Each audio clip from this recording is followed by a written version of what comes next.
Section 308 of Indian penal code said about attempt to culpable homicide, गैर घातक हत्या का प्रयास, while 324 of Indian Penal Code said about voluntarily causing hurt by dangerous weapon, किसी खतरनाक हथियार या आयुध से हमला करना। दोनों ही ऑफेंसेस में जो ग्रेविटी है किसी भी अपराध को करने की, वो हत्या के लेवल तक की होती है। तो दोनों में सजाओं का अंतर 3 और 7, इतना ज्यादा अंतर। दोनों धाराओं के अंतर को और दोनों अपराधों को बहुत ही माइन्यूट तरीके से, बहुत ही क्लैरिफाई तरीके से सुप्रीम कोर्ट ने अपने एक जजमेंट में किया, जिसका नाम था Rupchand versus state of Delhi. हाल ही का केस है 2020 का, जिसमें दोनों धाराओं के बीच का अंतर सुप्रीम कोर्ट ने बताया। सबसे पहले हम इन धाराओं को पढ़ने से पहले इस केस के फैक्ट्स को समझते हैं, इस एग्जाम्पल को समझते हैं। Once Albert Einstein said, example is not the another way of teaching, it's the only way of teaching. अगर हम कुछ चीज समझना चाहते हैं, पढ़ना चाहते हैं, तो उसका सबसे बेस्ट वे है एग्जाम्पल के थ्रू उस चीज को समझिए।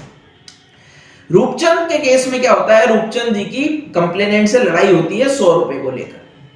100 रुपए को लेकर लड़ाई होती है और रूपचंद जी एक लोहे की रॉड से उनके हमला करते हैं और उनके सर पे चोट आती है कंप्लेनेंट के, और 15 टांके आते हैं। और इतनी ग्रीवियस, इतनी ग्रेविटी उस चीज की कि 15 दिन तक वो बात करने की स्थिति में नहीं होता कंप्लेनेंट, और उसके जो माथे पे टांके आए हैं वो करीब 12 या 13 टांके उसके माथे पे आते हैं। इसके बाद केस जाता है लोअर अदालत में। लोअर कोर्ट में जब केस जाता है तो सबसे पहले एफआईआर दर्ज होती है 324 में, 324, यानी ग्रीवियस हर्ट आपने करी है और डेंजरस वेपन से करी है। मेडिकल होता है, तो मेडिकल होने के बाद जब चार्जशीट पेश हुई तो चार्जशीट पेश करी गई 308 में, यानी अटेम्प्ट टू कल्पेबल होमिसाइड, कि आपने गैर घातक हत्या का प्रयास किया। लोअर जुडिशरी ने इसे 308 ही माना और कन्विक्ट किया रूपचंद को। इसके बाद केस जाता, अपील में जाता है, रूपचंद जी की अपील होती है हायर कोर्ट में, दिल्ली हाई कोर्ट में। दिल्ली हाई कोर्ट भी इसे 308 का केस मानता है, अटेम्प्ट टू कल्पेबल होमिसाइड का केस ही मानता है। जब ये केस जाता है सुप्रीम कोर्ट में, तो सुप्रीम कोर्ट इसमें कहता है कि इसमें केवल जो मूल प्रश्न है वो ये है कि 324 grievous hurt by dangerous weapon और अटेम्प्ट टू कल्पेबल होमिसाइड, इन दोनों में बेसिक डिफरेंस क्या है। सुप्रीम कोर्ट ने जस्टिफाई किया कि इस दोनों में बेसिक डिफरेंस है इंटेंशन और नॉलेज का। अगर आप 308 में परिभाषा पढ़ें कल्पेबल होमिसाइड की, तो वहां पे इंटेंशन होनी चाहिए और नॉलेज होनी चाहिए।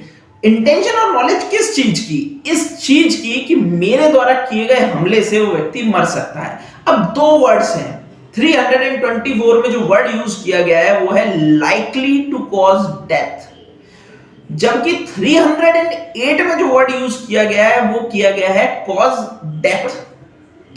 लाइकली टू कॉज डेथ का मतलब सुप्रीम कोर्ट ने इंटरप्रेट किया कि लाइकली टू कॉज डेथ का मतलब होता है किसी भी व्यक्ति की जान को खतरे में डालना, और 308 के वर्ड कॉज डेथ का मतलब होता है कि इतनी बुरी तरह हमला करना कि वो खतरे में नहीं, वो कंफर्मली जान लेने का ही प्रयास है। तो दोनों में गंभीरता का फर्क है और इंटेंशन और नॉलेज का फर्क है। 308 में इंटेंशन और नॉलेज है, और इंटेंशन और नॉलेज सुप्रीम कोर्ट ने कहा पता लगाई जा सकती है ग्रेविटी से, कितनी गंभीरता से हमला किया गया है उससे, और आसपास के क्या सर्कमस्टांसेस उस टाइम रहे थे, इससे प्रूफ की जाएगी।